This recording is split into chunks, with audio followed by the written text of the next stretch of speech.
প্রবাসী ভাই বোনেরা, আপনাদের সবাইকে আমার আন্তরিক শুভেচ্ছা। স্বাধীনতা সংগ্রামে বিশ্ব জনমত সৃষ্টিতে প্রবাসীরা বিরাট অবদান রাখেন। প্রতিটি আন্দোলন, সংগ্রাম, মুক্তিযুদ্ধে প্রবাসীদের বিরাট অবদান রয়েছে। সেটা ছাড়াও প্রবাসীদের পাঠানো রেমিটেন্স বাংলাদেশের অর্থনীতির মূল চালিকা শক্তি।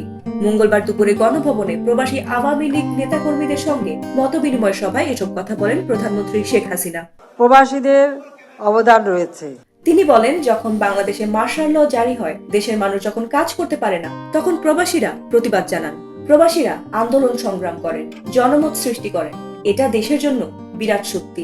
শেখ হাসিনা 7 জানুয়ারি ভোটের জন্য জনগণের প্রতি কৃতজ্ঞতা জানিয়ে বলেন, জনগণই স্বতঃস্ফূর্তভাবে ভোট দিতে এসেছে, কারণ বিএনপি যখন নির্বাচনে আসবে না, কেউ যাতে নির্বাচনে না আসে, কেউ যেন ভোট না দেয়, এর জন্য লিফলেট বিতরণ শুরু করলো।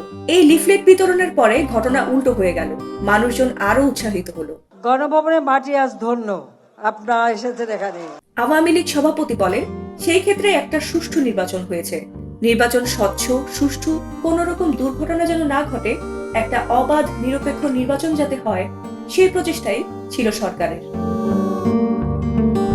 ফাতিমা সুলতানা, প্রবাস খবর।